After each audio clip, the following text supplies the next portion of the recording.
গভীর রাত, আপনি আপনার রুমের মধ্যে ঘুমিয়ে আছেন, হঠাৎ করে কান্নার আওয়াজে আপনার ঘুমটা ভেঙে গেল। তো আপনি সুইচ অন করলেন, ঘর আলোকিত হয়ে গেল, দেখলেন যে আপনার স্ত্রী বাচ্চাদের মতো দোয়া করতেছে, কান্না করতেছে ওই গভীর রাত্রে তাহাজ্জুদের সময়। তো এই যে একটা ব্যাপার, আপনার স্ত্রী নামাজ পড়তেছে, কান্না করতেছে, দোয়া করতেছে, আপনি জানেন না।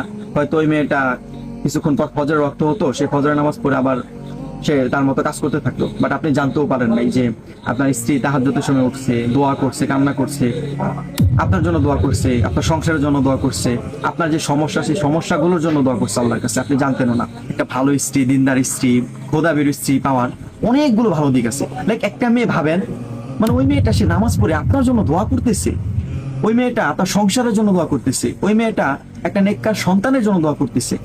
যেগুলো আপনার জীবনে প্রয়োজন, সেই প্রয়োজনের কথা সে আল্লাহর কাছে চাইতেছে। যেটা আপনার চাওয়ার কথা ছিল, সেই চাওয়াটা সে চাইতেছে আল্লাহর কাছে।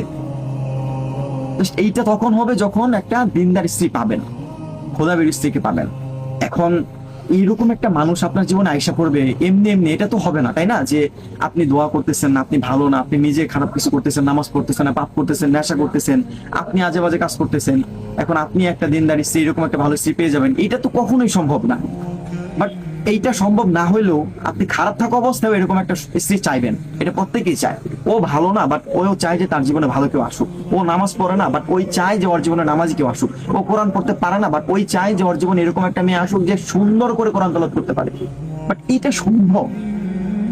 দেখেন ভাই, একটা দিনদার স্ত্রী পাইতে গেলে আপনার কান্না করতে হবে। ওই যে ওই মেয়েটা তাহাজ্জুদের সময় কান্না করে দোয়া করতেছেন আপনার জন্য, আপনার কান্না করতে হবে বিয়ের আগে যে আল্লাহ আমার ওইরকম একটা স্ত্রী দাও, ভিক্ষা চাইতে হবে আল্লাহর কাছে, অনেক কান্না করতে হবে। সে এরপরে ওইরকম একটা নিকার স্ত্রী পাবেন। Just ভাই ভাবেন যে এরকম একটা স্ত্রী পাইছেন আপনি, যে মেয়েটা দোয়া করতেছে, কান্না করতেছে তাহাজ্জুদের সময় বিঠা আপনার জন্য, আর একটা দিনদার স্ত্রী, একটা ভালো মেয়ে, হ্যাঁ, যে আল্লাহ ফরজ বিধান গুলো মানে, ওই মেয়ে কিন্তু এগুলো করবেই।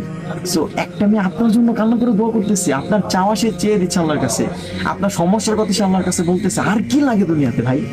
সো এইরকম একটা জিনিস যদি লাইফে পাওয়া যায় আর কি লাগে? সো এইটা পাইতে হলে জাস্ট আল্লাহর কাছ থেকে ভিক্ষা করে চাই নিতে হবে, আর নামাজ পড়তে হবে। নিজেকে ওইভাবে গড়া যাবে না যেভাবে গড়লে খারাপ কেউ জীবন আসবে। হারাম টারাম সব ছেড়ে দিতে হবে। আপনি জাস্ট ভাবেন যে আপনার জীবনে এরকম একটা নেককার স্ত্রী দরকার, ভাইবা জাস্ট নতুন করে শুরু করেন, দেখবেন যে এই হারাম টারাম কোনো কিছুই মনে হবে না, সবকিছু তুচ্ছ মনে হবে আপনার এই নেককার স্ত্রীর কাছে। তো আপনি যে এই যে নেককার স্ত্রী পাবেন, এই নেককার স্ত্রী পাওয়ার জন্য আপনার যে পরিবর্তন হতে হবে, সেই পরিবর্তনের যাত্রা আপনি এখন এই মুহূর্ত থেকে শুরু করেন।